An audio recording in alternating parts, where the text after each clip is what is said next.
शुक्लां ब्रह्मविचारसारपरमामाद्यां जगद्व्यापिनीं वीणापुस्तकधारिणीमभयदां जाड्यान्धकारापहां हस्ते स्फाटिकमालिकां विदधतीं पद्मासने संस्थितां वन्दे तां परमेश्वरीं भगवतीं बुद्धिप्रदां शारदां। శ్రీ మహాగణాధిపతయే నమః. శ్రీ మహాసరస్వత్యై నమః. శ్రీ గురుభ్యో నమః. 2026వ సంవత్సరం ఏప్రిల్ మాసంలో గ్రహస్థితి ఎలా ఉంది అనే విషయాన్ని మనం చూసినట్టయితే, ఈ ఏప్రిల్ మాసంలో సూర్యుడు 11వ తారీఖు వరకు మీనరాశిలో సంచరిస్తున్నాడు. తదనంతరం మేషరాశిలోకి ప్రవేశిస్తున్నాడు. కుజుడు 2వ తారీఖు వరకు కుంభరాశిలో సంచరిస్తూ 2వ తారీఖు నుండి మాసాంతం వరకు కూడాను మీనరాశిలో సంచరిస్తున్నాడు. ఇక బుధుడు 11వ తారీఖు వరకు కుంభరాశిలో సంచరిస్తూ 10వ తారీఖు తర్వాత మీనంలోకి ప్రవేశిస్తున్నాడు. గురువు మిథున రాశిలో సంచరిస్తున్నాడు. శుక్రుడు 19వ తారీఖు వరకు మేషరాశిలో సంచరిస్తూ 19 నుండి మాసాంతం వరకు కూడాను వృషభ రాశిలో సంచరిస్తున్నాడు. శనీశ్వరుడు మీనరాశిలో సంచరిస్తున్నాడు. రాహువు కుంభరాశిలో సంచరిస్తున్నాడు. కేతువు సింహరాశిలో సంచరిస్తున్నారు. ఈ విధంగా ఏప్రిల్ మాసంలో గ్రహస్థితి ఉంది. ఈ గ్రహస్థితి ఆధారంగా 12 రాసుల వారికి ఎలాంటి ఫలితాలు, గోచార ఫలితాలు ఎలా ఉన్నాయి అనే విషయాన్ని మనం తెలుసుకుందాం. 2026వ సంవత్సరం ఏప్రిల్ మాసంలో వృషభ రాశిలో జన్మించినటువంటి వారికి గోచార ఫలితాలు ఎలా ఉన్నాయో తెలుసుకుందాం. ఈ మాసంలో సంచరిస్తున్నటువంటి గ్రహాలు, ఆ గ్రహాల యొక్క స్థితి, కారకత్వము, స్థానాలు, వీటన్నిటిని కూడాను క్రోడీకరించి మనం చూసినట్టయితే ఈ నెలలో కొంత ఖర్చులు గోచరిస్తున్నాయి. వృషభ రాశి జాతకులకు ఆర్థికంగా కొంత ప్రెషర్ పెరిగేటువంటి అవకాశాలు ఉన్నాయి. అనవసరమైనటువంటి వ్యయాలను, ఖర్చులను మీరు నియంత్రించుకోవడం చాలా అవసరము. అయితే శని యొక్క అనుగ్రహము ఉంది. వృషభ రాశి వారికి ఏకాదశ స్థానంలో శని సంచరిస్తున్నాడు. గురువు కూడాను ధనస్థానంలో ఉన్నాడు కాబట్టి రాబడి అనుకూలంగానే ఉంటుంది. అయితే మిగతా గ్రహాలను దృష్టిలో పెట్టుకున్నట్టయితే మీరు కొంత ఖర్చులపై నియంత్రణను సాధించినట్టయితే చాలా సంతోషంగా ఉంటారు. ఉద్యోగంలో కొంత ప్రెషర్ పెరుగుతుంది. పై అధికారులతో కొంత జాగ్రత్తగా ఉండండి. ఇక సహ ఉద్యోగులతో, మీరు వర్క్ ప్లేస్లో మీతో సహా చేస్తున్నటువంటి ఉద్యోగులతో కొంత జాగ్రత్తగా ఉండండి.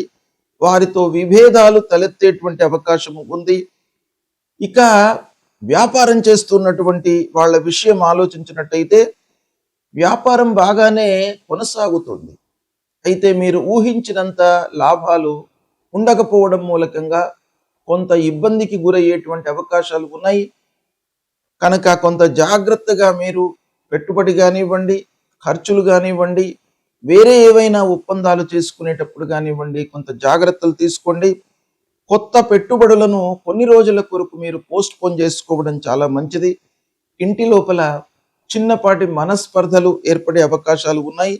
కనుక మాటల విషయం లోపల మాట్లాడేటప్పుడు కొంత జాగ్రత్త పడండి. మీకు బాగా కలిసి వస్తుంది. కొంత ఓపికతో మాట్లాడినట్టయితే మీకు చాలా విషయాలలో ఈ మాసం అనుకూలించే అవకాశం బాగా ఉంది. ఇక దాంపత్య జీవితము అనుకూలంగానే ఉంటుంది. ఆరోగ్యం విషయంలో కొంత జాగ్రత్తలు తీసుకోండి. ఇక మానసికమైనటువంటి ఒత్తిడికి గురి కాకుండా ఎప్పటి పనులను అప్పుడే మీరు పూర్తి చేసుకుంటూ ముందుకు వెళ్ళడానికి ప్రయత్నాలు చేయండి. పోస్ట్పోన్మెంట్ పనుల విషయంలో మీరు కొంత యాక్టివ్గా ఉండడం చాలా అవసరము. ప్రయాణాలు కొంత ఆలస్యం అవుతాయి. బంధువులతో కొంత జాగ్రత్తలు తీసుకోండి. పిల్లల విషయంలో మంచి నిర్ణయాలు తీసుకుంటారు. వారిని అనుకూలమైనటువంటి స్థితి లోపల మీరు చేర్చేటువంటి అవకాశాలు ఉన్నాయి. విద్యార్థులు కొంత కష్టపడినట్టయితే మంచి స్థాయిలో నిలుస్తారు. ఇక పూర్వము తీసుకున్నటువంటి అప్పులను రిపే చేసేటువంటి అవకాశాలు ఉన్నాయి. శని ప్రభావము మీకు అనుకూలంగా ఉంది కాబట్టి మీరు శ్రమిస్తే తప్పకుండా మీకు ఫలితము ఈ మాసంలో అందుతుంది.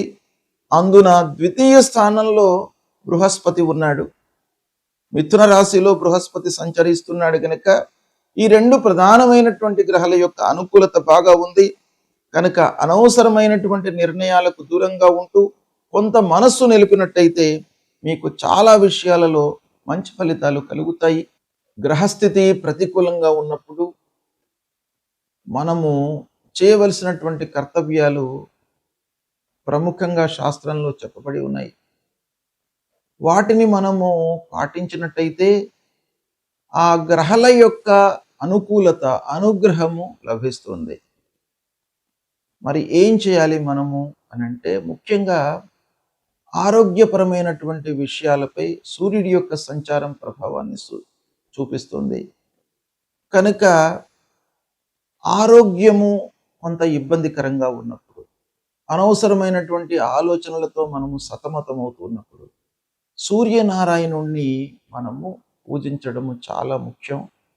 అంటే సూర్యుడు నమస్కార ప్రియుడు కనుక మనం చేయవలసింది ఏంటంటే ప్రతినిత్యం కూడాను ఉదయాన్నే స్నానం చేసి కొద్దిగా ఎండలోకి వచ్చి సూర్యుడికి 12 వారము అని అంటే 12 సార్లు మీరు సూర్యుడికి నమస్కారం చేసుకోండి. సూర్యుడికి నమస్కారం చేస్తూ భూమికి కూడాను నమస్కారం చేయండి. తద్వారా సూర్యనారాయణుడి యొక్క అనుగ్రహము లభిస్తుంది. అప్పుడు మీకు ఆరోగ్య సమస్యలు లేకుండా చూస్తాడు, మిమ్మల్ని కాపాడుతాడు. ఆదిత్య హృదయము పారాయణం చేసుకోండి. ఆదిత్య హృదయం మూలకంగా మీకు శారీరక ఇబ్బందులు లేకుండా మిమ్మల్ని ఆ సూర్యుడు కాపాడుతాడు. మూలమంత్రాన్ని జపించండి. జపా కుసుమ సంకాశం కాశ్యపేయం మహద్యుతిం తమోరిం సర్వపాపఘ్నం ప్రణతోస్మి దివాకరం అనేటువంటి మూలమంత్రాన్ని ప్రతినిత్యం కూడాను చదువుకోండి. ఇక అంగారకుడు కుజుడు కూడాను ప్రధానమైనటువంటి గ్రహము. తొందరగా మనను రియాక్ట్ చేసేటువంటి గ్రహం. అనవసరమైనటువంటి విషయాల లోపల కూడాను మనను ఇన్వాల్వ్ చేసి ఆ పనులలో మనను నిమగ్నమయ్యి అనవసరమైనటువంటి ఇబ్బందులను మనకు కలిగించేటువంటి గ్రహము కుజుడు. ప్రతికూలంగా ఉన్నప్పుడు మీరు సుబ్రహ్మణ్య స్వామి దేవాలయానికి వెళ్ళడము, సుబ్రహ్మణ్యాష్టకము చదువుకోవడము. ఇక కుజుడికి సంబంధించినటువంటి మూల మంత్రం ధరణీ గర్భ సంభూతం విద్యుత్ కాంచన సన్నిభం కుమారం శక్తిహస్తంచ మంగళం ప్రణమామ్యహం అనేటువంటి ఈ మంత్రాన్ని ప్రతినిత్యం కూడాను చదువుకోండి. అంగారకుడు మీకు అనుగ్రహించి అనుకూలమైనటువంటి ఫలితాలను ఇస్తాడు. ఇక బుధుడు వ్యాపారము, మన బుద్ధి, ఆలోచన, సరి అయినటువంటి నిర్ణయాలు తీసుకోవడం పైన బుధుడి యొక్క అనుకూలత చాలా అవసరం. కనుక ఆ బుధుడిని అనుగ్రహము కొరకై విష్ణుమూర్తిని స్మరించండి. విష్ణు సహస్రనామ పారాయణం చేసుకోండి ప్రతినిత్యం కూడాను. ఇకపోతే గురువు ప్రధానమైనటువంటి గ్రహము. గురు ప్రతికూలంగా ఉన్నప్పుడు సద్గురువులను సందర్శించుకోండి. దక్షిణామూర్తి స్తోత్ర పారాయణాన్ని చేయండి. దత్తాత్రేయ స్వామి దేవాలయానికి వెళ్ళండి. దేవానాంచ ఋషీణాంచ గురుం కాంచన సన్నిభం వందనీయం త్రిలోకానాం తం నమామి బృహస్పతిం అనేటువంటి మూల మంత్రాన్ని ప్రతినిత్యం కూడాను చదువుకోండి. ఆ గురువు యొక్క అనుగ్రహము మీకు లభిస్తుంది. అదేవిధంగా శుక్రుడు మనకు అన్ని విధాలుగా సంతోషాన్ని కలిగించేటువంటి గ్రహం కాబట్టి ఆ శుక్రుడి యొక్క అనుగ్రహం కొరకు మీరు ఏం చేయాలి? మహాలక్ష్మి అష్టకాన్ని ప్రతినిత్యం కూడాను చదువుకోండి. తద్వారా శుక్రుడి యొక్క అనుగ్రహం లభిస్తుంది. శని ప్రతికూలంగా ఉన్నప్పుడు హనుమాన్ చాలీసా పారాయణం చేసుకోండి. ఆంజనేయ స్వామి దేవాలయానికి వెళ్ళండి.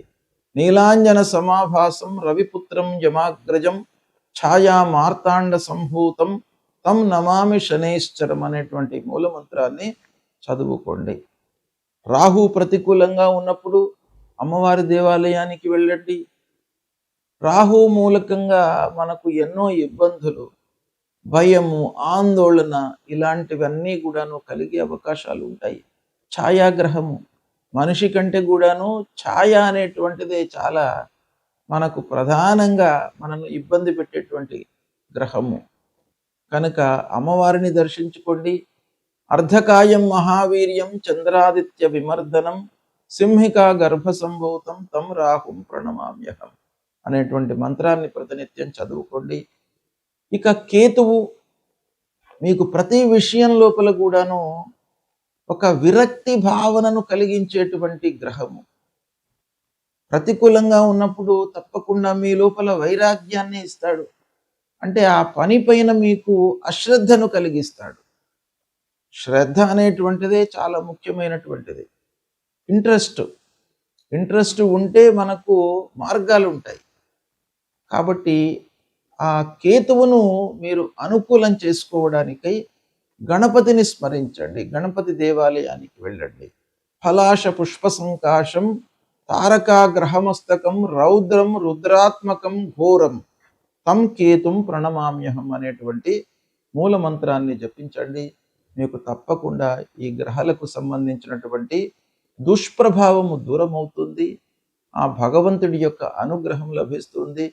భగవంతుణ్ణి నమ్ముకోండి. మీపై మీ విశ్వాసాన్ని పెంచుకోండి. అంటే ఆత్మవిశ్వాసాన్ని పెంచుకోండి, పరమాత్మను కొలవండి.